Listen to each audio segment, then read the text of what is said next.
बगल वाला बूढ़ा हर दिन सुबह 5 बजे से पहले एक्सरसाइज करता है, चिल्लाता है हे हा हा और पूरे मोहल्ले को जगा देता है। कोई उससे डांटने की हिम्मत नहीं करता, क्योंकि अगर कोई कुछ बोल दे तो वो तुरंत अपना दिल पकड़कर जमीन पर लेट जाता है और मेडिकल बिल के पैसे मांगने लगता है। यहाँ तक कि पुलिस भी उसका कुछ नहीं कर पाती। जब इस वजह से यहाँ का रेंट आधा हो गया, तब मैं खुशी खुशी यहाँ शिफ्ट हो गया। पहले ही दिन मुझे 10 साल से सीवियर इंसोम्निया था और मैं मुश्किल से सुबह 5 बजे सोया ही था कि वही एक्सरसाइज वाला बूढ़ा मुझे जगा देता। नेबर्स ने मुझे समझाया कि बस सह लो और उसे प्रोवोक मत करो। आंखों के नीचे काले घेरे लिए मैंने ठंडी हंसी दी। 5 बजे एक्सरसाइज, रुको मैं उसे रात 1 बजे डोर नॉक करके दिखाता हूँ। बिग टेक कंपनीज में 10 साल काम करने के बाद मुझे सीवियर इंसोम्निया हो गया था। खुशकिस्मती से मेरे पास सेविंग्स थी, इसलिए मैंने जॉब छोड़ दी और होम टाउन आकर एक सस्ता अपार्टमेंट रेंट पर ले लिया। लेकिन इंसोम्निया ठीक नहीं हुआ। मैं करवटें बदलता रहा सुबह 5 बजे तक। जैसे ही मुझे नींद आने लगी, नीचे से हे हा की आवाज है। उस शोर ने मुझे लिटरली बिस्तर से उछाल दिया और गुस्सा सिर पर चढ़ गया। मेरे लिए स्लीप डिस्टर्ब होना चीटिंग से भी वर्स है। इंसोम्निया के लिए नेचुरली सोना आसमान छूने जैसा मुश्किल होता है। मैंने विंडो खोली और देखा नीचे एक बूढ़ा प्लाजा में दौड़ते हुए स्लोगन्स चिल्ला रहा है। उसकी आवाज पूरे कॉम्प्लेक्स में गूंज रही थी। मैंने क्लॉक देखा, सिर्फ 5 बजे थे। गुस्से में कांपते हुए मैंने चिल्लाकर कहा, इतनी जल्दी मरने की जल्दी है क्या? चुप रहो, यमराज ने अभी बुलाया नहीं क्या? बूढ़ा तुरंत रुक गया। उसने ऊपर देखा और बिल्डिंग की फ्लोर्स गिनने लगा, फिर सीधा मेरी बिल्डिंग की तरफ दौड़ा। कुछ ही देर में मेरा डोर जोर जोर से पीटा जाने लगा। मैंने तुम्हें छठी मंजिल से साफ देखा है, तुम ही हो, दरवाजा खोलो। मैंने पहले कभी ऐसा नहीं देखा था कि कोई खुद डिस्टर्बेंस करे और फिर लड़ाई करने आ जाए। मैं पजामाज में ही दरवाजा खोल देता हूँ। तुरंत ही तेज लहसुन जैसी बदबू आई। अभी मुझे गाली तुमने दी थी? तुम कौन हो? मैं नीचे एक्सरसाइज कर रहा था, मना मत करो। मैंने फ्लोर्स गिने थे, तुम ही थे। मैंने तुरंत नाक ढकी। उसकी सांस केमिकल वेपन जैसी थी। मैंने किसी को गाली दी थी, लेकिन तुम्हें कैसे पता कि तुम्हें ही दी? बूढ़ा थोड़ा घबरा गया, हाफने लगा। अगर मुझे नहीं दी तो किसे दी? मैंने लोगों को पैसे उठाते देखा है, बैग्स उठाते देखा है, लेकिन गाली उठाते पहली बार देख रहा। तुम्हें ट्रैश कलेक्ट करने की आदत है क्या? बूढ़े का चेहरा गुस्से से काला पड़ गया। नीचे सिर्फ मैं था, और किसे गाली दोगे? मुझे सीवियर मायोपिया है। छठी मंजिल से मैं कैसे देख सकता हूँ कि तुम ही हो? तुम स्लोगन्स चिल्ला रहे थे, क्या तुम बहरे हो? ओह, तो तुम मानते हो कि तुम सुबह सुबह कुत्ते की तरह भौंक रहे थे और मेरी नींद खराब कर रहे थे। ये सुनकर बूढ़ा मुझे थप्पड़ मारने उठा। मैंने अपना चेहरा आगे कर दिया। मारो, यहीं मारो, मिस मत करना। बूढ़े की आंखें इधर उधर घूमने लगी। उसे कुछ गड़बड़ लगा। उसका हाथ हवा में ही रुक गया। उसने ऊपर देखा, कैमरा उसकी तरफ देख रहा था। उसने तुरंत हाथ नीचे कर लिया और जमीन पर थूक दिया। मुझे फंसाने की कोशिश कर रहा है, मैं बेवकूफ नहीं हूँ। मैंने अफसोस जताने का नाटक की। तुम काफी स्मार्ट हो। मैं तो सोच रहा था तुमसे कुछ हजार निकलवा लूं। बूढ़े की आंखें फैल गई। तुम मुझे एक्सटॉर्ट करोगे? जब मैं एक्सटॉर्शन करता था तब तुम छोटे बच्चे थे। मेरा हार्ट कंडीशन शुरू हो गया है, आज तुम बच नहीं पाओगे। बूढ़े, ये कैमरा ऑडियो भी रिकॉर्ड करता है। ये सुनते ही वो तुरंत खड़ा हो गया, जैसे कुछ हुआ ही नहीं। मुझे घूरते हुए बोला, हिम्मत है तुम्हारी, देखता हूँ। ये कहकर वो गाली देते हुए नीचे चला गया। उसके जाने के बाद मेरी सारी नींद उड़ चुकी थी। जॉब छोड़ने के बाद मैंने नया काम नहीं ढूंढा था। सेविंग्स का इंटरेस्ट काफी था, इसलिए टेंशन नहीं थी। जब मैं ब्रेकफास्ट बंस खा रहा था, बाहर फिर शोर हुआ। मैंने डोर खोला, आंटी खड़ी थी। बेटा, क्या तुमने ओल्ड झाव को प्रवोक किया? कौन झाव? वही सुबह घूमने वाला बूढ़ा। वो शोर कर रहा था तो मैंने कुछ बोल दिया। आंटी घबरा गई। तुम बेवकूफी कर रहे हो, उसे छेड़ना मत, बहुत लोग उसके कारण परेशान हुए हैं। फिर उसने उसकी हिस्ट्री बताई। ओल्ड झाव भी टेनेंट था। शुरू में वो दीवारें पीटता था, गाना गाता था। नेबर्स और लैंडलॉर्ड ने कंप्लेन किया। लैंडलॉर्ड ने पैसे वापस देने तक ऑफर किया, लेकिन वो नहीं गया। हार्ट कंडीशन का बहाना बनाता था। कहता था कोई छुएगा तो पैसे देगा। उसने ऊपर नीचे के नेबर्स को घर छोड़ने पर मजबूर कर दिया। जब सब चले गए तो उसने नया टारगेट ढूंढ लिया। अब वो हर सुबह पूरे कॉम्प्लेक्स में घूमकर सबको परेशान करता है। प्रॉपर्टी मैनेजमेंट से लेके लोकल अथॉरिटीज तक सबने उसे रोकने की कोशिश की, लेकिन कोई कुछ नहीं कर पाया। और फिर सिर्फ शांति भंग करना भी उसके बीमार दिमाग के लिए काफी नहीं रहा। उसने फीमेल रेजिडेंट्स को टारगेट करना शुरू कर दिया। प्लाजा में डांस करने वाली बुजुर्ग औरतों से लेके स्कूल गर्ल्स तक कोई भी उसकी नजर से नहीं बचता था। एक बार तो एक हाई स्कूल की लड़की जो एग्जाम्स की तैयारी के लिए बेसमेंट रूम में रहती थी, जब वो नहा रही थी, उस बूढ़े ने खिड़की से झांक लिया। नहाते नहाते लड़की ने ऊपर देखा और एक गंदी हवस भरी बूढ़े की शक्ल खिड़की में फंसी हुई थी। उस घटना ने उसे इतना ट्रॉमेटाइज कर दिया कि वो डिप्रेशन में चली और एग्जाम्स भी छोड़ दिए। उसके घर वालों ने, जो बेटियों को कम महत्व देते थे, उसे गाँव ले जाकर किसी से भी शादी करवा दी। एक लड़की की पूरी जिंदगी बर्बाद हो गई और उस बूढ़े का कुछ भी नहीं बिका, बल्कि वो रोज गेट पर बैठकर उस लड़की के शरीर के बारे में घटिया बातें करता था। कितना सॉफ्ट था, कितना फेयर था। अब पूरे मोहल्ले के लोग उससे ऐसे बचते हैं जैसे सड़क पर पड़ा कुत्ते का गंध। किसी ने उसे चैलेंज नहीं किया तो वो और भी ज्यादा हिम्मती हो गया। लिफ्ट में लड़कियों को अकेला देखकर कॉर्नर करना, उनके चेहरे छूना, स्कर्ट उठाना, हर तरह की गंदी हरकतें करने लगा। कुछ पेरेंट्स ने उसे पीटा भी, पुलिस स्टेशन भी गया, लेकिन हर बार और पागल बनकर बाहर आया। उस एक बूढ़े कैंसर की वजह से पूरा नेबरहुड खराब हो गया। प्रॉपर्टी रेट्स गिर गए। आंटी ने मुझे सीरियसली समझाया, बेटा इम्पल्सिव मत बनो, तुम्हारा फ्यूचर ब्राइट है। अगर उससे लड़ नहीं सकते तो उससे बच सकते हैं, किसी और जगह शिफ्ट हो जाओ। ये सब सुनकर मेरी इंसोम्निया से जमा हुई एनर्जी शरीर में दौड़ गई। वैसे भी मुझे कहीं नींद नहीं आती, तो क्यों ना यही मजा लिया जाए। आंटी चिंता मत करो, 5 बजे एक्सरसाइज क्या होती है? उसने कभी 1 बजे डोर नॉक एक्सपीरियंस किया है? मैं ऐसे बूढ़े के साथ 1 साल खेल सकता हूँ। दिन में मुझे थोड़ी नींद आ गई, लेकिन रात होते ही दिमाग फिर से एक्टिव हो गया, जैसे अंदर आर्मी नाच रही हो। मैं करवटें बदलता रहा। ठीक 5 बजे।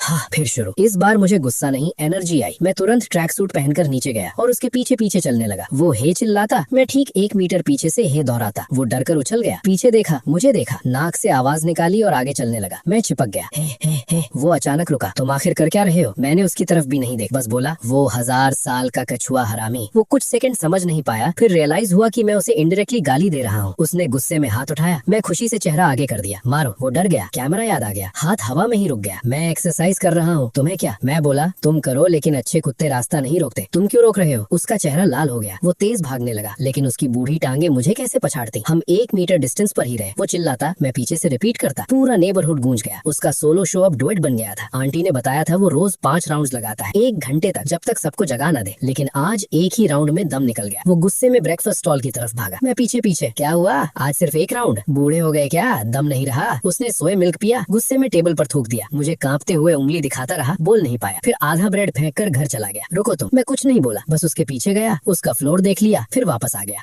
अपनी बिल्डिंग में घुसते ही आंटी मिल गई। उसने मुझे पकड़ लिया। आज तुमने सीधा टक्कर ली ना? आज सिर्फ 10 मिनट शोर हुआ, मैं समझ गई थी। सावधान रहना बेटा। उस हरामी बूढ़े का पूरा परिवार भी गुंडों जैसा है, आंटी ने डरते हुए कहा। आप टेंशन मत लो आंटी, गुंडा बेपरवाह से डरता है और बेपरवाह उससे जो अपनी जान की परवाह नहीं करता। मैंने उसे बिल्कुल शांत नजर से देखा। दूसरे ही दिन किसे पता था कि वो बूढ़ा 4:30 बजे ही नीचे आ गया। स्पष्ट वो मेरे साथ ओवर टाइम खेलने को तैयार था। उसे शायद नहीं पता, इंसोम्निया के लिए यही सबसे एनर्जेटिक टाइम होता है। जब उसने पीछे मुड़कर देखा और मुझे फिर से उसके पीछे भूत की तरह चिपका पाया, उसके होठों पर ठंडी मुस्कान आ गई। लड़के, बूढ़ों को ज्यादा नींद की जरूरत नहीं होती, लेकिन तुम जवान लोग अपना समय ऐसे बर्बाद नहीं कर सकते। उसकी आंखों में सीधी चुनौती थी। देखना चाहता था क्या मैं आखिर तक लड़ूंगा। कोई बात नहीं डे, जल्दी सोना और जल्दी उठना सेहत के लिए अच्छा होता है। वो फिर हे हा शुरू कर देता है। मैं उसके पीछे हे डे, आज आवाज इतनी कमजोर क्यों है? कुछ खाया नहीं क्या? या प्रोस्टेट बढ़ गया इसीलिए रात भर पेशाब करते रहे और सो नहीं पाए? अरे धीरे चलो डे, कमर ना टूट जाए। एम्बुलेंस बुलाऊं क्या स्टैंड बाय में? ये टांगे तो कांप रही हैं तुम्हारी। उसकी पीठ अकड़ गई, लेकिन वो जिद में और जोर से चिल्लाने लगा। मैं जारी डे, स्टैमिना नहीं है आवाज में। चाइनीज मेडिसिन के हिसाब से किडनी वीक है, भुने हुए किडनीज खाओ थोड़ा। अभी वाली आवाज ठीक थी, लेकिन लंग्स में जंग लगा पंखा चल रहा है क्या? टॉन्सिल सूजे हुए हैं क्या? चिल्लाते रहो, क्यों रुक गए? मैं पल्स चेक कर रहा हूँ। इस बार वो आधा चक्कर भी नहीं लगा पाया। सीधा ब्रेकफास्ट स्टॉल की तरफ गया, लेकिन दुकान खुली भी नहीं थी। ठंड में खड़ा कांपता रहा। डे, इतना सुबह स्ट्रीट फूड हेल्दी नहीं है। उधर बारबेक्यू चल रहा है, 2 किडनी खिलाता हूँ एनर्जी के लिए। वो आंखें पलटता है, छाती पकड़ता है और नीचे बैठने लगता है। तू भाग मत, मेरा हार्ट अटैक हो रहा है। मैं तुरंत इमरजेंसी कॉल करता हूँ, फिर उस पर झपट कर उसे जमीन पर दबा देता हूँ। आस्तीन चढ़ाकर CPR शुरू, मुट्ठी से छाती पर ठोकना। डे, टिके रहो, गेम अभी शुरू हुआ है। मैं इतना जोर से दबा रहा था कि वो खास कर मरने जैसा हो गया। एम्बुलेंस आने तक किसी तरह बचा, और जैसे ही उसे एम्बुलेंस में डाला, उसने पुलिस बुला ली। हॉस्पिटल में ऑफिसर का हाथ पकड़कर बोला, यही हरामी मुझे हार्ट अटैक दिया, इसे बैंकरप्ट करो। पुलिस उसे पहचानती थी, बस आह भर दी। CCTV निकाला गया। वीडियो में साफ दिखा मैं 1 मीटर दूर था। मैंने छुआ भी नहीं, बल्कि वो गिरा तो मैं ही हीरो बनकर CPR कर रहा था। जब कंफर्म हो गया कि मैं गुड समैरिटन हूँ, वो बेड पर टैंट्रम करने लगा। सब मिलकर बूढ़े को दबा रहे हो, मैं कंप्लेंट करूंगा। पास खड़े सीनियर ऑफिसर ने सख्त आवाज में कहा, और ड्रामा किया तो डिटेंशन में डाल देंगे। वहाँ भी खाना भी डाउनग्रेड हो गया है, बस पानी जैसा सूप और सूखे बंस मिलते हैं। ये सुनते ही बूढ़ा कछुए की तरह चुप हो गया, बस मुझे घूरता रहा जहरीली नजरों से। उसका चेहरा ऐसा था जैसे किसी ने उसे गंध खिला दी हो। मैं अंदर से खुश था। मैं आराम से जाकर सो गया। मेरे हार्डकोर CPR के बावजूद वो एक दिन में फिर से फिट हो गया। तीसरे दिन सुबह 4:30 बजे फिर नीचे आ गया। मैं भी एड्रेनलिन की तरह उठकर पीछे लग गया। वो जमाई ले रहा था। मुझे देखा तो चेहरा काला पड़ गया। तू सोता नहीं है क्या? डे, आपको कैसे पता? वो खून थूटने वाला था, गुस्से में खांसने लगा। आज उसने दौड़ना भी नहीं चुना, लकड़ी उठाई और फिटनेस इक्विपमेंट तोड़ने लगा। धातु की आवाज पूरे कॉम्प्लेक्स में गूंज गई। साले,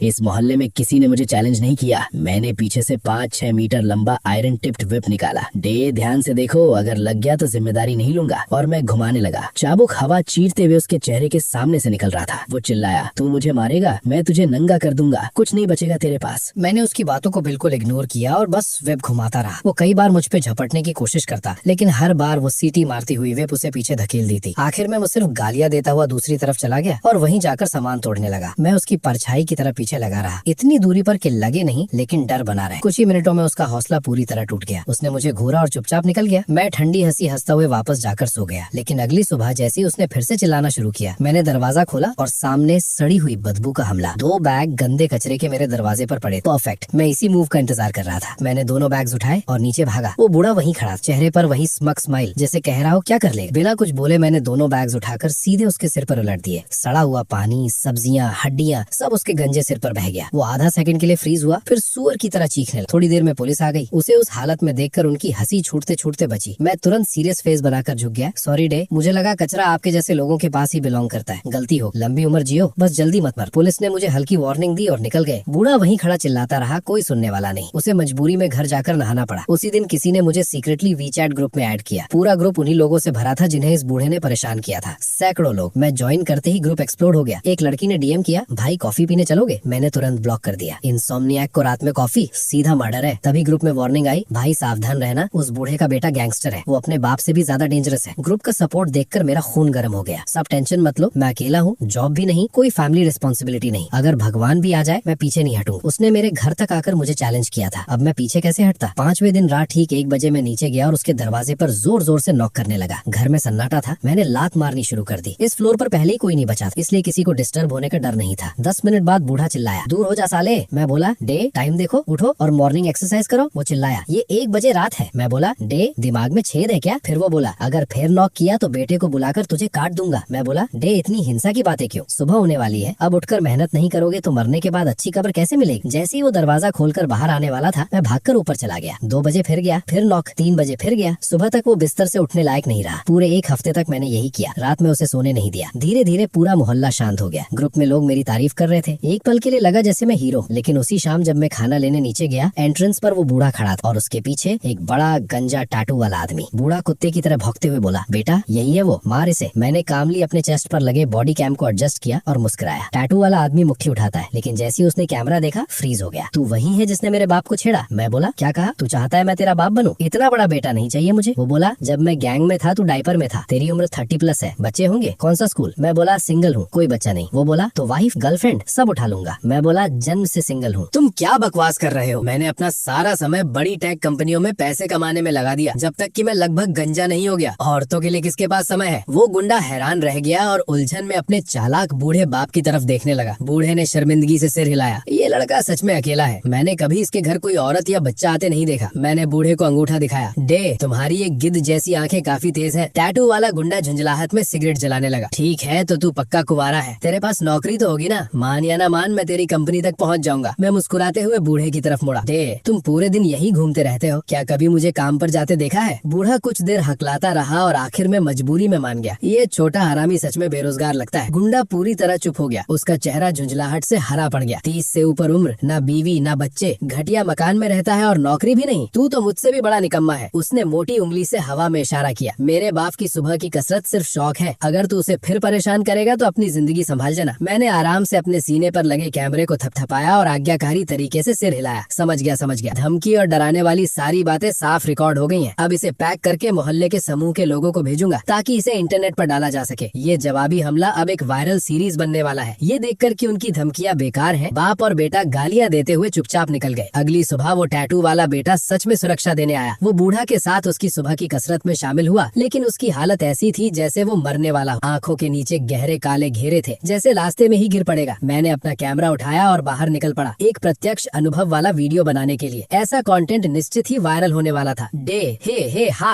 शोर से परेशान और नींद की कमी से टूटा हुआ टैटू वाला आदमी अपना आपा खो बैठ। उसने मुझे एक लात मारी। मैं पहले से तैयार था। उसकी कमजोर लात के साथ ही मैं आसानी से ठंडी सड़क पर फिसल गया। तुरंत आसपास की अंधेरी इमारतों ने जैसे कोई संकेत पा लिया हो। बत्तियां एक साथ जल उठी। लोग खिड़कियों और बालकनियों से झुककर जोर जोर से चिल्लाने लगे, गुंडे सड़क पर लोगों को मार रहे हैं, एम्बुलेंस बुलाओ, इसने इसका दिमाग निकाल दिया, इसे बचाओ, पूरा मोहल्ला गवाह है। 3 मिनट के भीतर पुलिस की सायरन गूंज उठी। लंबे समय से परेशान सैकड़ों घर मालिक बाढ़ की तरह बाहर निकल आए और बाप बेटे को इस तरह घेर लिया कि एक मक्खी भी नहीं निकल सकती थी। मुख्य अधिकारी गंभीर चेहरे के साथ झुका, भाई कैसा लग रहा है? क्या तुम सांस ले पा रहे हो? क्या एम्बुलेंस बुलाऊं? मैंने सिर पकड़ लिया। दर्द से कराहते हुए आंखें धुंधली दिखाते हुए बोला, मेरा सिर बहुत चक्कर खा रहा है, मुझे उल्टी आने वाली है, एम्बुलेंस बुलाओ। अधिकारी बोला, पीड़ित में उल्टी के लक्षण है, संभवतः दिमागी चोट है। मुझे नाटक करते देखकर टैटू वाला आदमी पागल हो गया और मुझे फिर से लात मारने की कोशिश करने लगा। बकवास, मैंने इसके सिर को छुआ भी नहीं, लेकिन उसके बोल खत्म होने से पहले ही 2 मजबूत अधिकारियों ने उसे पकड़कर जमीन पर मुंह के बल दबा दिया। एकदम सही पकड़ में। सैकड़ों दर्शक तुरंत न्याय के गवाह बन गए, एक साथ गवाही देते हुए कि उस गुंडे ने मुझे लात मारकर मारने की कोशिश की। बूढ़े ने देखा कि मामला बिगड़ रहा है और उसने अपना पुराना तरीका अपनाया, छाती पकड़कर जमीन पर लेट गया। लेकिन सैकड़ों लोगों ने उसे ऐसे नजरअंदाज किया जैसे सड़क पर पड़ा कूड़ा हो। किसी ने उसकी तरफ नहीं देखा। थाने में पक्के सबूतों के सामने टैटू वाला आदमी रोते हुए 5000 की मेडिकल भरपाई देने पर मजबूर हो गया। मैंने तुरंत वो सारे पैसे महंगे पिस्पा और नाश्ते खरीदने में खर्च खर्च कर दिए, उन्हें सुरक्षा कक्ष पर रख दिया और समूह में सभी को लेने के लिए कह दिया। इस कदम ने मुझे एक दंत कथा बना दिया। पूरा मोहल्ला खुशी से भर गया। उस रात बूढ़ा इतना गुस्से में था कि उसे सच में दिल का दौरा पड़ गया। उसे एम्बुलेंस में ले जाया गया और वो आधा महीना अस्पताल में रहा। उसका टैटू वाला बेटा 1 हफ्ते से भी कम समय में उसकी देखभाल करते करते टूट गया। उसने कुछ 100 रुपए देकर सबसे लसते गैर कानूनी मजदूर को रख लिया और खुद रातों रात भाग गया। जिस रात उस हरामी बूढ़े को एम्बुलेंस में ले जाया गया, घर मालिकों ने पैसे इकट्ठा करके पटाखों से भरा एक ट्रक खरीदा। पूरी रात पटाखों की आवाज गूंजती रही। वो सच में एक जश्न था। आखिरकार उस समय मोहल्ले ने आधे महीने की शांति का आनंद लिया। मेरी बड़ी कंपनी से मिलने वाली रकम आखिरकार मेरे खाते में आ गई, 5 लाख से भी ज्यादा। मेरी पुरानी कंपनी सच में उदार थी। मैंने बैंक में फोन किया ताकि अच्छे मुनाफे वाले इन्वेस्टमेंट के बारे में पूछ सकूं। एक खास कस्टमर होने के नाते ब्रांच मैनेजर खुद मुझे लेने पर जोर देने लगा। मैं मना नहीं कर पाया, इसलिए मान गया। अगली सुबह बैंक की गाड़ी इंतजार कर रही थी। प्रबंधक और एक कर्मचारी साफ सुथरी वर्दी में मुस्कुराते हुए मिले। दिखावे के लिए मैंने अपना पुराना इंटरव्यू वाला सूट निकाल लिया। आंख के कोने से मैंने उस घटिया बूढ़े को पास खड़े हमें देखते हुए देखा। मैंने उसे नजरअंदाज किया और गाड़ी में बैठकर निकल गया। पीछे की खिड़की से देखा तो वो बूढ़ा एक जंग लगे इलेक्ट्रिक वाले तिपहिये पर पूरी रफ्तार से हमारा पीछा कर रहा था। ड्राइवर भी हैरान हो गया। उस बूढ़े को देखो, तिपहिया घुमाते हुए जैसे फिसल रहा है। खास सेवा के जरिए काम बहुत जल्दी हो गया। आधे घंटे से भी कम समय में सब खत्म हो गया। मैनेजर मुझे बाहर तक छोड़ने आया, लेकिन जैसे ही हम दरवाजे तक पहुँचे, एक सुअर जैसी चीख गूंजी। बैंक वाले गरीबों को दबा रहे हैं, इनमें कोई इंसानियत नहीं। इन्होंने एक 80 साल के बूढ़े को मारा और अपमानित किया। रात में दरवाजे पीटते हैं और छोटी लड़कियों को भी नहीं छोड़ते। ये तो हद हो गई है। वो बूढ़ा हरामी तो अपने ट्राइसिकल पर बैनर तक लगा कर लाया था। वो बैंक के गेट पर घुटनों के बल बैठकर रोने लगा। जैसे ही उसने मुझे देखा, पागल कुत्ते की तरह मुझ पर झपटा, मेरी बाजू पकड़ ली और भीड़ की तरफ चलाने लगा। पड़ोसियों, इसे देखो, ये आदमी बैंक में बड़ा अफसर है। ये मुझे गाली देता है, मारता है और सोने नहीं देता। इसने मेरी पोती को भी धमकाया। इसने मुझे हार्ट अटैक दे दिया और मुझे ER भेज दिया। देखो सब लोग, ये रहा मेरा बिल। उसने कागजों का एक ढेर उठा लिया। कौन अपनी मेहनत की कमाई ऐसे जानवर के बैंक में रखेगा? क्या हम जैसे आम लोगों के लिए कोई इंसाफ नहीं है? जल्दी ही भीड़ 3 परत तक जमा हो गई। बैंक मैनेजर घबरा गया और बूढ़े को खींचकर हटाने की कोशिश करने लगा। दाई, आपने गलत आदमी पकड़ लिया है। ये हमारा क्लाइंट है, कर्मचारी नहीं। बूढ़े ने मैनेजर को धक्का दे दिया। एक दूसरे को बचाना बंद करो। तुम कहते हो ये तुम्हारा कर्मचारी नहीं है सिर्फ जिम्मेदारी से बचने के लिए। मैंने तुम्हें इसे अपनी कार में लेते हुए देखा है। तुम सब एक जैसी यूनिफॉर्म पहनते हो। ये जरूर कोई बड़ा लीडर है। भीड़ फुसफुसाने लगी और वीडियो बनाने लगी। ये तो हद हो गई। हाँ, समाज कितना अंधेरा हो गया है। क्या बैंक जो चाहे वो कर सकते हैं? ये तो सर्विस इंडस्ट्री है। ऐसे कैसे लोगों के साथ बर्ताव कर सकते हैं? लग रहा था बैंक की टक्कर मिल गई है। अगर ये इंटरनेट पर गया तो ब्रांच की खैर नहीं थी। मैनेजर जो काफी अनुभवी था, उसने अपने स्टाफ को पुलिस बुलाने का इशारा किया और बूढ़े को ऑफिस में ले जाने की कोशिश की। बूढ़े ने उसे झटक दिया। मुझ पर अपने चालाकी के खेल मत खेलो। मैं तुम्हारे बैकरूम डील में नहीं फंसने वाला। आज सबके सामने जवाब देना होगा। ऊपर से बूढ़ा गुस्से में कांप रहा था, लेकिन उसकी आंखों में चालाक जीत छुपी हुई थी। मैंने काफी देख लिया था। मैं धीरे धीरे आगे बढ़ा। उसे लगा मैं हार मान रहा हूँ और मुझे गाली देने की तैयारी करने लगा। लेकिन मैं भीड़ की तरफ मुड़ा। सब लोग वीडियो बना सकते हो, लेकिन अभी ऑनलाइन मत डालना, नहीं तो जेल भी जा सकते हो। जब पुलिस आए तो मेरे गवाह बनना। ये देखकर कि मैं डरा नहीं हूँ, उसने मेरी तरफ उंगली करके चिल्लाया, क्या सब अंधे हो? मैं तुम्हें 2 ऑप्शन देता हूँ, या तो इस्तीफा दो और मुझे पैसे दो, या मैं तुम्हें कोर्ट में घसीटूंगा जब तक तुम नौकरी से निकाल न दिए जाओ, और फिर भी पैसे देने पड़ेंगे। या अगर चाहो तो हमारे मोहल्ले से निकल जाओ और अब से एक इंसान की तरह रहो, तो मैं पुरानी बातें भूल जाऊंगा। उसकी आंखों का लुक देखकर मुझे समझ आ गया कि ये सब उसने मुझे मोहल्ले से भगाने के लिए सेटअप किया है। मुझे शक हुआ। इससे पहले कि मैं और सोच पाता, पुलिस आ गई। वही 2 ऑफिसर थे। दाई, आज कौन सा तमाशा कर रहे हो? बूढ़ा थूकते हुए बोला। अब देखो कैसे ऐसे बचाते हो। मैंने इसे रंगे हाथ पकड़ा है। ये यही काम करता है। लीडर भी इसे लेने आता है। अगर मुझे सही जवाब नहीं मिला तो मैं आज रात यही बैंक लॉबी में सोऊंगा। दोनों ऑफिसर एक दूसरे को देखने लगे, फिर मेरी तरफ बेबस नजरों से देखा। उन्होंने मेरी आईडी चेक की। 1 मिनट बाद बोले, दाई, हमने चेक किया, ये आदमी फिलहाल बेरोजगार है। बकवास, मैंने इसे बैंक की गाड़ी से उतरते देखा है। तुम लोग अभी भी इसे बचा रहे हो। हम मीडिया के पास जाएंगे और तुम्हारा करप्शन उजागर करेंगे। इसी बीच भीड़ को चीरते हुए एक बूढ़ी औरत आई। साइड हो जाओ, मुझे बैंक का काम करना है। बूढ़ा दरवाजे पर पहरेदार की तरह खड़ा हो गया। जब तक ये लड़का नौकरी से नहीं निकलेगा कोई अंदर नहीं जाएगा। उस औरत ने ज्यादा कुछ नहीं कहा। उसने बस उसे जोर से कई थप्पड़ मार दिए। किसने इस गंदगी को नाली से बाहर आने दिया? दफा हो जाओ। बूढ़े का चेहरा लाल हो गया। वो गाली देने ही वाला था, लेकिन उसकी तेज नजर देखकर डर गया। वो एक क्लासिक बुली था जो ताकतवर से डरता है। मैं 10 साल से यहाँ बैंकिंग कर रही हूँ और मैंने इसे एक दिन भी यहाँ काम करते नहीं देखा। ये सुनकर बाकी रेगुलर कस्टमर भी बोलने लगे, हाँ, हम सबको जानते हैं, यहाँ ऐसा कोई आदमी नहीं है। अपनी आंखें खोलो, इसका सूट भी अलग है। अच्छा कुत्ता रास्ता नहीं रोकता। हट जाओ ताकि हम अपना काम कर सकें। बूढ़ा सन रह गया। उसके होंठ कांपने लगे। नामुमकिन, मैंने अपनी आंखों से देखा है। उसने मैनेजर का हाथ पकड़ लिया जैसे आखिरी सहारा हो। मुझे फर्क नहीं पड़ता, तुम इसे जरूर जानते हो। भले ये तुम्हारा कर्मचारी ना हो, तुम्हें मुझे पैसे देने होंगे, वरना मैं रोज आकर तुम्हें बंद करवा दूं। मैनेजर परेशान हो गया। दाई, आप हद कर रहे हैं। दोनों ऑफिसर अब सब देख चुके थे। उन्होंने उसे पकड़ लिया। दाई, आपने आज बहुत बड़ा तमाशा किया है। पब्लिक ऑर्डर डिस्टर्ब किया है और बदनामी फैलाई है। चलिए थोड़ा चाय पीते हैं। मैं भी बयान देने के लिए उनके साथ गया, ये कहते हुए कि उसकी बदनामी से मुझे मानसिक तकलीफ हुई है और मैं बड़ा मुआवजा चाहता हूँ। वो फिर से अपना ड्रामा करने लगा, रोने लगा कि वो गरीब है। मैं हंस पड़ा। तो फिर डिटेंशन में आराम से रिटायरमेंट एंजॉय करो, इससे हमारे मोहल्ले में शांति आएगी। जब तुम जाओगे प्रॉपर्टी के दाम जरूर बढ़ेंगे और लोग 3 दिन तक पटाखे फोड़कर जश्न मनाएंगे। ये सुनकर वो घबरा गया और अपने बेटे को फोन किया। मैं समझ गया कि उसे फोन पर डांट पड़ रही है, लेकिन आखिर में उसके बेटे ने 20,000 RMB से ज्यादा मुआवजा दे दिया। जब वो स्टेशन से निकल रहा था उसने फिर से अपने बेटे को फोन किया। मैं पीछे पीछे गया और मेरे तेज कानों ने सब सुन लिया। बेटा, तुम्हारा ये प्लान सच में काम करेगा क्या? तुम्हारे बाप की हड्डियां टूट रही हैं, प्रॉपर्टी के दाम तो बढ़ ही नहीं रहे हैं। वो नया लड़का एकदम नाइटमेयर है, वो किसी भी चीज में फंसता ही नहीं। अगर हमने उसे बाहर नहीं निकाला तो सस्ते फ्लैट खरीदने का हमारा प्लान फेल हो जाएगा। बेटे की आवाज साफ सुनाई दे रही थी। चुप रहो, मैंने बैंक लोन सेट कर लिया है। जैसे ही हम कीमतों को आधा गिरा देंगे, हम 10 यूनिट खरीद लेंगे। जब तुम शिफ्ट हो जाओगे और 1 साल बीत जाएगा तो कीमतें आसमान छुएंगी और हम लाखों कमाएंगे। ये सुनकर बूढ़े में फिर से जान आ गई। ठीक है, आज अपनी बूढ़ी हड्डियों को दांव पर लगा देता हूँ। जैसे ही वो कॉम्प्लेक्स में घुसा उसने मेगाफोन निकाला और ज़ॉम्बी की तरह इधर उधर दौड़ने लगा। सुनो तुम सब डरपोको, 7301 वाला लड़का मुझसे पंगा ले रहा है और तुम सब देखते रह रहे हो। ठीक है, आज से मैं हर घंटे किसी भी दरवाजे पर जाकर ठोकूंगा जब तक तुम सब पागल न हो जाओ। अगर किसी को दोष देना है तो बिल्डिंग 7 के उस लड़के को देना। मैं काम नहीं करता, मेरे पास दुनिया भर का टाइम है। उसके पीछे चलते हुए मैं लगभग हंस पड़ा। ये बूढ़ा कुत्ता सच में आर्ट ऑफ वॉर वाला सोइंग डिस्कॉर्ड वाला दाव इस्तेमाल कर रहा था। जैसा सोचा था वैसे ही होम ओनर्स का ग्रुप चैट पागल हो गया। हम बर्बाद हो गए। वो पागल कुत्ता अब सबको काट रहा है। हमें बिल्कुल नींद नहीं मिलेगी। सबसे बुरी बात ये है कि ये मिस्ट्री बॉक्स है, किसी को नहीं पता अगला नंबर किसका होगा। भाई, शायद उससे माफी मांग लेनी चाहिए। वो तो सिर्फ सुबह 5 बजे शोर करता था, कम से कम तब हमें थोड़ी नींद मिल जाती। किसी रीढ़हीन इंसान ने सच में ये लिख दिया। ग्रुप एकदम शांत हो गया। मुझे लगा आधे लोग तो पीछे हटने को तैयार थे। माफी? क्या तुम्हारे दिमाग में पानी भर गया है? बिल्कुल नहीं, मैंने ग्रुप में बोल दिया। मैं कभी माफी नहीं मांगूंगा। ये शब्द मेरी डिक्शनरी में है ही नहीं। अगर तुम में से कोई मुझे पीछे से वार करने या धोखा देने की कोशिश करेगा तो आ जाओ, मैं अकेला ही तुम सबका सामना करूंगा। माहौल गर्म होते देख आंटी बीच में कूद पड़ी माहौल शांत कराने के लिए। स्याओझांग, शांत हो जाओ। सबको मजबूरी में कोने में धकेल दिया गया है, कोई रास्ता नहीं बचा। हमें बाहर वाले के खिलाफ एकजुट रहना होगा। ग्रुप के 2 मुंहे लोग तुरंत समझ गए और चैट में सहमति के मैसेज स्पैम करने लगे। मुझे समझ आ गया कि इन कायरों को अब एहसास हुआ है कि मैं उस पागल बूढ़े कुत्ते से भी ज्यादा खतरनाक पागल। पहले ये लोग मजे ले पा रहे थे क्योंकि मेरा मूड अच्छा था और मैं इनके लिए खड़ा हो रहा था। जब देखा कि ये हरामी पूरी तरह डर गए हैं और एक ही लाइन में खड़े हो गए हैं तो मैंने धीरे धीरे एक मैसेज टाइप किया। सब लोग आराम से रहो। अगर वो बूढ़ा कुत्ता आज रात किसी के दरवाजे पर आया तो बस ग्रुप में आवाज देना, मैं खुद आऊंगा और अपनी जान जोखिम में डालकर उसके साथ खेलूंगा। ये कहते ही स्क्रीन लाइक्स और पूजा से भर गई। बूढ़ा भी काफी निर्दयी निकला। उसने उसी रात एक्शन ले लिया। आधी रात को जब पूरा शहर सो रहा था, मेरा दिमाग अभी भी दौड़ रहा था। बिल्डिंग 9 का एक बेचारा ग्रुप में घबराकर SOS भेजने लगा। बचाओ बचाओ, कोई मेरे दरवाजे को पागलों की तरह पीट रहा है। पक्का वही बूढ़ा पागल है। उसने तो मरे हुए लोगों वाला कपड़ा भी पहना हुआ है। मैं डर के मारे मर जाऊंगा। मैंने उसका WeChat प्रोफाइल पिक देखा। क्या संयोग है, वही कमजोर आदमी था जिसने सुबह मुझे माफी मांगने को कहा था। मेरे शरीर का हर सेल खुशी मना रहा था, लेकिन मुझे कोई जल्दी नहीं थी। मैं बस चुपचाप ग्रुप चैट में बैठा उसका दुख देखता रहा। बिल्डिंग 9 वाला आदमी पूरी तरह टूट गया था, बार बार मदद मांग रहा था। बड़े भाई, मुझसे गलती हो गई, मैं अंधा था, प्लीज अपनी शक्ति दिखाओ और मेरी जान बचाओ। मैंने आराम से जवाब दिया, बस दरवाजा खोलो और अपना वादा पूरा करो, नहीं तो पुलिस बुलाओ। बड़े भाई, पुलिस बुलाने से ये बूढ़ा कमीना नहीं रुकेगा। मुझे सच में डर है कि ये मुझे कंगाल कर देगा। मैंने सिर्फ 3 शब्द लिखे, मुझे भी डर लगता है। बड़े भाई, सच में मुझसे गलती हो गई। ये सब मेरी बड़ी जुबान की वजह से हुआ। मैं 1000 टुकड़ों में कटने लायक हूँ, बस सुन लो। इसके तुरंत बाद उसने अपनी गाल पर थप्पड़ मारते हुए वीडियो भेज दिया। वो तेज आवाजें स्क्रीन के पार भी दर्द महसूस करा रही थी। वो खुद के साथ भी काफी निर्दयी निकला। जब देखा कि गलती मानने का उसका तरीका ठीक है तो मैंने जैकेट पहनी और सीधे बिल्डिंग 9 की तरफ निकल गया। वैसे भी लंबी रात थी और मुझे नींद नहीं आ रही थी, तो सोचा इस बूढ़े कमीने से मिल ही लेते हैं। ओए बूढ़े, आधी रात को ये अंडरवर्ल्ड वाला कॉस्प्ले कर रहे हो क्या? धुंधले कॉरिडोर में बूढ़ा एक डरावना काला कफन जैसा कपड़ा पहने एक छोटे स्टूल पर आराम से बैठा था। हाथ में थर्मस था और मजे से गर्म चाय पी रहा था। तुमसे मतलब नहीं, बीच में मत पड़ो। मैं बीच में पढ़ने नहीं आया, मैंने बिना किसी भावना के कहा। फिर हाथ घुमाकर मैंने अपना अल्टीमेट बायोकेमिकल हथियार निकाला, एक डिब्बा सूरस्ट्रॉमिक। जैसे ही ढक्कन खुला, सड़े हुए फर्मेंटेड मछली की बदबू बूढ़े पर हमला कर गई। उसकी गर्दन झटके से हिली और वो तुरंत उल्टी जैसा करने लगा। मैंने वो बायोकेमिकल हथियार सीधा उसकी नाक के नीचे रख दिया। उसने अपना सिर अपने कफन में छुपा लिया और मेरे खिलाफ टिकने की कोशिश करने लगा। लेकिन 10 मिनट भी नहीं हुए थे कि उसका चेहरा बैंगनी हो गया और वो लगभग बेहोश होने वाला था। आखिरकार सहन नहीं कर पाया और घबराकर भाग गया, अपना स्टूल और थर्मस गिराते हुए। मैं उसके पीछे भूत की तरह चला। बूढ़ा आगे आगे भाग रहा था, जोर जोर से उल्टी जैसा कर रहा था। जैसे ही वो अपने घर में घुसा, मैं उसके दरवाजे पर आराम से बैठ गया, अलार्म लगाया और हर घंटे उसका दरवाजा पीटने लगा। बूढ़े, जब रात लंबी है और तुम्हें नींद नहीं आ रही तो बाहर आकर सी फूड दावत क्यों नहीं करते? भरोसा करो, इसकी बदबू भले ही खराब है लेकिन स्वाद बढ़िया है, चिकन जैसा कुरकुरा। अंदर से आती आवाजें सुनकर लग रहा था कि वो बूढ़ा अपनी रात का खाना उगल रहा है। अगली रात भी बूढ़ा हार नहीं माना और किसी दूसरे के दरवाजे पर चला गया। उसके लिए बदकिस्मती की बात बात ये थी कि अब मेरे स्काउट्स पूरे मोहल्ले में फैल चुके थे। एक बार फिर मैं कैंसर स्टॉर्मिंग लेकर आया और उस बूढ़े के साथ बायोकेमिकल कैट एंड माउस का जबरदस्त खेल खेला। तीसरे दिन तक बूढ़ा पूरी तरह मेंटली टूट चुका था। वो अपने घर के अंदर दुबक कर बैठ गया, बाहर निकलने की हिम्मत तक नहीं कर पा रहा था। लेकिन ये मेरे लिए काफी नहीं था। मेहमान नवाजी की परंपरा निभाते हुए मैं पूरी रात उसका दरवाजा पीटता रहा, उसे मरी हुई मछली चखने का न्योता देता रहा। लेकिन वो बूढ़ा कमीना कोई इज्जत नहीं दिखा रहा था, बस मरे हुए जैसा चुप पड़ा रहा। तू छोटा जानवर रात को सोता नहीं है ना? ठीक है। अगली चाल में ये पागल बूढ़ा आधी रात को ही हार्डकोर मॉर्निंग एक्सरसाइज करने निकल पड़ा। इस बार उसने सबक सीख लिया था। उसने एक N95 मास्क कसकर पहन लिया। ठंडी हवा के साथ मिलकर उसने मेरे बायोकेमिकल हमले को कुछ हद तक झेल लिया। लेकिन क्योंकि मास्क बहुत टाइट था, ये बूढ़ा कबाड़ कुछ ही मिनटों में ऑक्सीजन की कमी से बेहोश हो गया। उसकी आंखें उलट गईं और वो जमीन पर गिर पड़ा। मुझे कोई जल्दी नहीं थी, मैं बस पास बैठकर उसकी हालत का मजा लेता रहा। तू छोटा कमीना दिन में सोकर हीरो बन रहा है ना? ज्यादा उछल मत, कल से मैं भी दिन में सोऊंगा। रात को देखते हैं कौन ज्यादा टिकता है, मेरी बूढ़ी हड्डियां या तू? ठीक है बूढ़े, देखते हैं पहले ज़ॉम्बी कौन बनता है। लेकिन असलियत ये थी कि उस बूढ़े को अंदाजा भी नहीं था कि मैं एक खतरनाक इंसोम्निएट हूँ जो दिन में भी सो नहीं सकता। जैसे ही दिन हुआ और वो आराम करने लेटा, मैं घड़ी की तरह टाइम पर पहुँच गया और हर आधे घंटे में उसका दरवाजा पीटने लगा। सच कहूँ तो कुछ दिनों बाद ये सब मुझे बोरिंग लगने लगा, खासकर जब वो बूढ़ा कुत्ता पूरी तरह सूख चुका था और मुझसे सीधे टकराने से डर रहा था। मुझे उसे चिढ़ाने में भी मजा नहीं आ रहा था, क्योंकि मैं अब सिर्फ एपेटाइजर खाकर थक चुका था। अब वक्त था सब कुछ दांव पर लगाकर इसे खत्म करने का। मैं सीधे ग्रुप चैट में गया और उस बूढ़े और उसके बेटे का पूरा घिनौना प्लान खोल कर रख दिया कि कैसे वो कीमतें गिराकर सारे फ्लैट खरीदना चाहते हैं। ये खबर फैलता ही पूरा ग्रुप ऐसे फटा जैसे बम गिर गया। ओह, तो इसलिए ये बूढ़ा हर दिन हमें परेशान कर रहा था। ये हमारी प्रॉपर्टी पर नजर गड़ाए बैठा है। इस हरामी को नरक मिले। इतना घटिया इंसान क्या यमराज से नहीं डरता? जब देखा कि सबका गुस्सा पूरी तरह भड़क चुका है, मैं सही समय पर आगे आया। अगर हम ये सही से कर लें तो हम इस बूढ़े को जड़ से उखाड़ सकते हैं और हमेशा के लिए ये झंझट खत्म कर सकते हैं। लेकिन साफ सुन लो, अगर किसी ने भी एक शब्द बाहर लीक किया तो हम सब खत्म हो जाएंगे। ग्रुप में तुरंत सबने एकजुटता की कसम खाने वाले मैसेज स्पैम करने शुरू कर दिए। आखिरकार पूरा मोहल्ला उस बूढ़े कुत्ते से परेशान हो चुका था। सबकी नफरत देखकर मैंने पूरा मल्टी स्टेप प्लान ग्रुप में डाल दिया। देखते ही देखते पूरे मोहल्ले में बदले का जाल चुपचाप फैल गया। अगले पूरे हफ्ते तक जब भी वो बूढ़ा आवाज करने की हिम्मत करता और मेरी नींद खराब करता, मैं उसे बेरहमी से दबा देता। इसी बीच सेकंड हैंड हाउसिंग वेबसाइट्स पर हड्डी तोड़ कीमतों पर लिस्टिंग्स आने लगी। इतनी कम कीमतें कि यकीन करना मुश्किल था। रियल एस्टेट एजेंट्स के फोन कॉल से फटने लगे। दूसरी तरफ उसी मेन ग्रुप में जहां बूढ़ा छुप कर बैठा था, कुछ ओनर्स ने एक्टिंग शुरू कर दी। तुम सब पागल हो गए हो क्या? मैंने अपनी पूरी जिंदगी की बचत लगाकर ये घर लिया था और तुम लोग इसे इतने सस्ते में बेच रहे हो। मेरे पिछले 5 साल बेकार हो गए। अगर दिमाग है तो अभी ये लिस्टिंग हटाओ, नहीं तो मैं आधी रात को तुम्हारे दरवाजों पर लाल पेंट डाल दूंगा। तुम होते कौन हो? यहाँ तो मुझे एक रात की नींद भी नहीं मिलती। मैंने पूरी स्लीपिंग पिल्स की डिब्बी खत्म कर दी। अगर अभी नहीं भागा तो क्या यहीं मरने का इंतजार करूं? बिल्कुल। एक खराब सेब ने पूरी टोकरी सड़ा दी। अगर इतने ही काबिल हो तो उस पागल बूढ़े को हटाओ ना। नहीं कर सकते तो चुप रहो। हर तरह की गालियां उड़ रही थी और एक्टिंग इतनी असली लग रही थी जैसे ऑस्कर जीतने वाली फिल्म हो। 2 ग्रुप्स ऐसे लड़ रहे थे जैसे सच में दुश्मन हो। जब पूरा स्टेज सेट हो गया, मैंने मेन ग्रुप में बम गिरा दिया, ये जानते हुए कि बूढ़ा स्क्रीन के पीछे छुपकर देख रहा है। भाइयों, अब ये इंसोम्निया मुझसे बर्दाश्त नहीं हो रहा। मेरा शरीर पूरी तरह टूट चुका है। अब मेरे पास उस बूढ़े जानवर से लड़ने की ताकत नहीं बची। अगले महीने मेरा रेंट खत्म होते ही मैं यहाँ से निकल जाऊंगा। अपना ख्याल रखना सब। ये मैसेज जाते ही ग्रुप में रोना धोना शुरू हो गया। मत जाओ हीरो, अगर तुम चले गए तो उस बूढ़े से कौन निपटेगा? हैंडसम, हम तुम्हारे लिए रेंट भी देंगे, बस हमें छोड़कर मत जाओ। मैंने ठंडे दिमाग से लीव ग्रुप बटन दबा दिया और एक कूल एग्जिट दे दिया। मुझे बिना सोचे ही पता था कि वो बूढ़ा कंबल के अंदर छुपकर हंस रहा होगा। उसकी खुशी का ठिकाना नहीं होगा। उसके तुरंत बाद और भी दर्जनों लिस्टिंग्स बेहद सस्ती कीमतों पर ऑनलाइन आ गई और पुरानी वाली कीमतें और नीचे गिर गईं जैसे खाई में गिर रही हैं। पूरे मोहल्ले की प्रॉपर्टी वैल्यू आधी रह गई। हालत दयनीय हो गई थी। सस्ते घर ढूंढने वाले लोग पागलों की तरह कॉल कर रहे थे, लेकिन जैसे ही उन्हें उस पागल बूढ़े के बारे में पता चलता, आधे लोग वहीं डरकर पीछे हट जाते। जैसा सोचा था वैसा ही हुआ। उस बूढ़े का बेटा, पूरा टैटू वाला गुंडा भी मैदान में उतर आया। वो घमंड से कह रहा था कि ऐसा कोई भी स्टबन सेलर नहीं है जिसे वो हैंडल न कर सके। शायद अपने गुनाह के डर और पहचाने जाने के डर से उसने रियल एस्टेट एजेंट के सामने नकली नाम तक इस्तेमाल किया। लेकिन वो एक चीज कभी सपने में भी नहीं सोच सकता था, जिस एजेंट से वो मिला वो मेरे ऊपर वाले पड़ोसी का बेटा था। जैसे ही सबको पता चला कि ये मोटा सुअर आखिरकार कांटे में फंस गया है, सारे वो ओनर्स जो नकली तौर पर अपने घर बेचने का नाटक कर रहे थे, बारी बारी से डील को आगे बढ़ाने लगे और कीमत को नीचे फिक्स कर दिया। लेकिन सबने एक शर्त रखी, इस खून उगलवा देने वाली कीमत के लिए पूरा कैश पेमेंट होना चाहिए और साइन करने से पहले फंड का प्रूफ दिखाना जरूरी है। वजह बिल्कुल परफेक्ट थी। उन्हें डर था कि वो पागल बूढ़ा बीच में कूदकर सब बर्बाद कर देगा, इसलिए सब कुछ जल्दी जल्दी करना था। उस नकली शरीफ बेटे को लगा कि प्लान पूरी तरह एयर टाइट है। आखिर उसे सबसे अच्छी तरह पता था कि उसके बाप ने कितना बवाल किया है। बाद में एजेंट ने बताया कि ये आदमी पागल हो गया था। हर बैंक लोन और हाई इंटरेस्ट लोन उठा रहा था जो उसे उससे मिल सकता था। मैंने उसे एक ऐसे रिवेंज ट्रैप में फंसा दिया था जो हमारे लिए 100% जीत था। जब उसने किसी तरह पैसे इकट्ठे कर लिए और एजेंट को अपने अकाउंट का स्क्रीनशॉट दिखाया जिसमें 0 ही 0 थे, तभी अचानक सारे मकान मालिकों ने अपना रंग बदल लिया। जैसे सब पहले से तय करके बैठे थे, उन्होंने वहीं पर अपनी कीमत बढ़ा दी। वो बेटा गुस्से से लाल हो गया और पागलों की तरह एजेंट को कॉल करके जवाब मांगने लगा। एजेंट ने बस मासूम बनकर हाथ फैला दिए। लास्ट मोमेंट पर ओनर्स ने अपना मन बदल लिया। मैं कुछ नहीं कर सकता, अगर तुम्हें पसंद नहीं है तो इंतजार कर लो। अब जब उसने पैसे उधार ले लिए थे तो वो उन्हें वापस नहीं कर सकता था, बस देखता रहा कि हाई इंटरेस्ट बढ़ता ही जा रहा है। ओनर्स धीरे धीरे 10-20 हजार करके कीमत बढ़ाते रहे और उस पागल कुत्ते को पूरे 1 महीने तक ऐसे ही घुमाते रहे। जब तक उसे समझ आया कि उसके साथ खेल हो चुका है और वो पैसे लौटाने गया, तब तक 1 महीने का बढ़ा हुआ ब्याज एक ऐसा काला गड्ढा बन चुका था जिसे वो कभी नहीं भर सकता था। जो लोग मुफ्त का फायदा उठाने का सपना देखते हैं, उनका अंत हमेशा सबसे बेकार होता है। जब उसे समझ आया कि डिप पर खरीदने का उसका प्लान पूरी तरह फेल हो गया है, वो पूरी तरह पागल हो गया। उसने तो हद कर दी, अपने बाप की आखिरी बचत भी हड़प ली। वो कुछ नकली स्टॉक गुरुज के झांसे में आ गया और एक पल के पागलपन में पूरा पैसा शेयर मार्केट में लगा दिया, ये सोचकर कि सब वापस कमा लेगा और अपनी किस्मत बदल देगा। लेकिन नतीजा वही हुआ जो होना था, कुछ भी नहीं बचा। वो तुरंत लॉसेस के समंदर में डूब गया, अंडरवेयर तक हार गया। कर्ज वसूलने वाले उसके दरवाजे पर लाइन लगाने लगे। कोई रास्ता न देखकर इस अजीब बाप बेटे की जोड़ी ने हताशा में एक डेट कलेक्टर पर हमला कर दिया। उसी दिन पुलिस उन्हें हथकड़ी लगाकर ले गई। एक के बाद एक मामले सामने आए और बेटे पर भारी फ्रॉड और दस्तावेज जालसाजी के केस लगे। उसे फ्री में रहने खाने वाला लग्जरी जेल पैकेज मिल गया। जब बूढ़े ने कोर्ट में ये फैसला सुना, उसकी सांस अटक गई, उसकी आंखें पलट गई और वो वहीं गिर पड़ा। इस बार भगवान ने भी उसे नहीं बचाया। इमरजेंसी इलाज के बाद वो हमेशा के लिए लकवाग्रस्त हो गया। उसका मुंह टेढ़ा हो गया, आंखें भी टेढ़ी हो गई और वो जिंदगी भर के लिए बिस्तर पर पड़ गया। अब वो अपनी एक्सरसाइज का नाम भी नहीं ले सकता था। मकान मालिक ने पुलिस को खबर दी और उस बिना औलाद वाले लकवाग्रस्त बूढ़े को जबरदस्ती सबसे सस्ते नर्सिंग होम में भेज दिया गया, जहाँ वो सिर्फ बेसिक मदद पर जिंदा था। मैंने सुना कि वो बूढ़ा हर दिन वहीं अपनी ही गंदगी में पड़ा रहता था। केयरटेकर जब चाहे उसे मार देते थे। वो पूरी तरह लकवाग्रस्त था, हिल भी नहीं सकता था। उसके गले से सिर्फ घरघराहट की आवाज निकलती थी। वो मदद के लिए पुकार भी नहीं सकता था। ऐसी दम घोट देने वाली और दर्दनाक हालत में वो 30 दिन तक सड़ता रहा और आखिरकार नर्क चला गया। इस पूरी लड़ाई के बाद पूरे मोहल्ले में ऐसी एकता देखने को मिली जो पहले कभी नहीं थी और बिना खून बहाए इस ट्यूमर को जड़ से निकाल दिया गया। मेरा मकान मालिक इतना खुश था कि उसकी मुस्कुराहट रुक नहीं रही थी। उसने मेरा 1 साल का किराया माफ कर दिया। मैंने बड़े स्टाइल में हाथ हिलाकर कहा, भाई मैं इतना गरीब हूँ कि मेरे पास सिर्फ पैसे ही बचे हैं। हैरानी की बात ये थी कि इस नए जन्म लिए मोहल्ले में सबके चेहरे पर खुशी देखकर मेरी जिद्दी इंसोम्निया भी चमत्कार की तरह ठीक हो गई। अब मैं सिर तकिया पर रखते ही गहरी नींद में चला जाता था। आखिर में मुझे सच में उस मरे हुए बूढ़े का शुक्रिया अदा करना चाहिए। इस बार जहर से जहर काटने वाली इस लड़ाई ने मुझे सीवियर इंसोम्निया के गहरे अंधेरे से बाहर निकाल दिया।